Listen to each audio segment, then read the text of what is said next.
Hey Sharon, how are you today? I'm well, thank you, Mark. That's great. Today we're talking about creating your mud map. Okay, so how do I make life easier for everyone when I'm gone? Well, so the question is, for simplicity for those left behind, do you believe it would help to create just a one-page, what we call mud map, to easily explain your business and your family, your financial position when you're gone? Why is this an important thing to do, Mark? Well, I'm a great believer in simplicity. Clarity, simplicity and clues so that people know where to start. I mean, the reason most people don't do things, Sharon, is because they just think about how much time it's going to take, the complexity, the cost and all that sort of stuff. And so what I say to people is, just to start with, just on one page, draw me your mud map.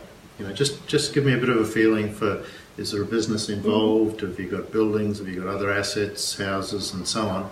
And we just draw that, we just scribble that on one page, and then from then, we can start to get more complicated and so on as time goes on. But for simplicity, let's just start with a one-page mud map, and that way, you've left the biggest clue you can for those that are left behind. Because if they're not involved in your business, your spouse and your kids aren't involved in your business at this stage, it's easy to pick up that one page of paper and say, okay, let's go from here, and this is a great starting point.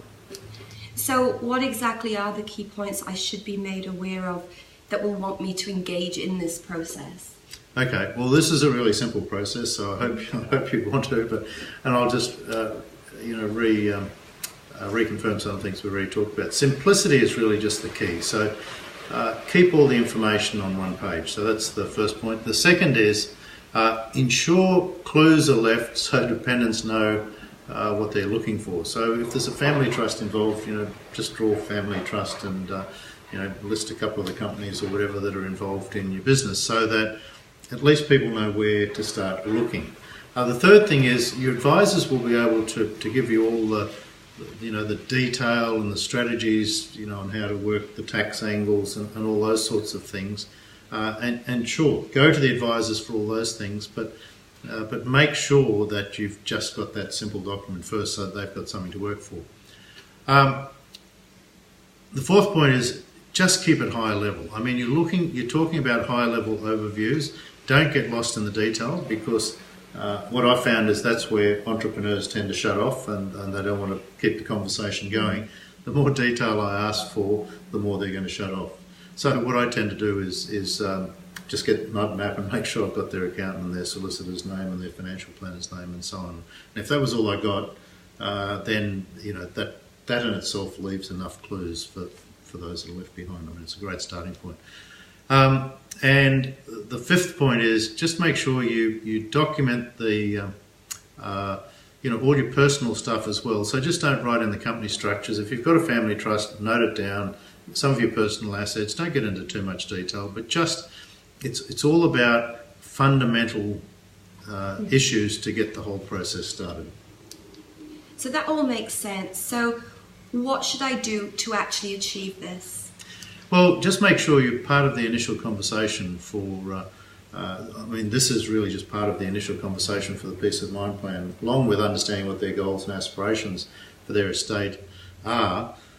This, together with the family tree, are the three fundamental tools, and from that we can work pretty much everything else out. So it is part of our initial conversation as part of the Peace of Mind plan process, and it's just fundamental to getting started. I mean, we really can't go far if we don't know what what the helicopter view of your situation is. Mm-hmm. So basically, what differences can this process make to me?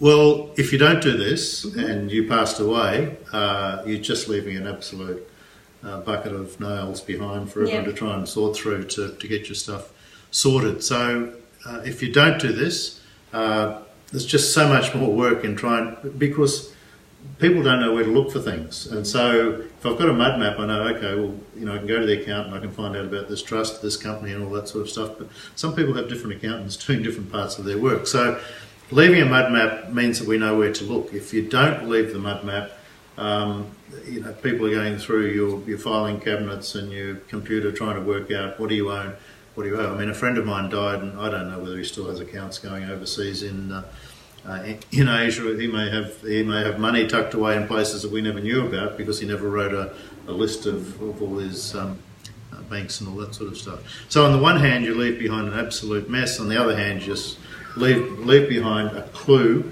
which is so fundamental to making life simple. Well, thank you, Mark. Thank you. That makes so much sense. Good. I hope you go and get your list done now. Definitely. Thanks, Sharon. Thank you.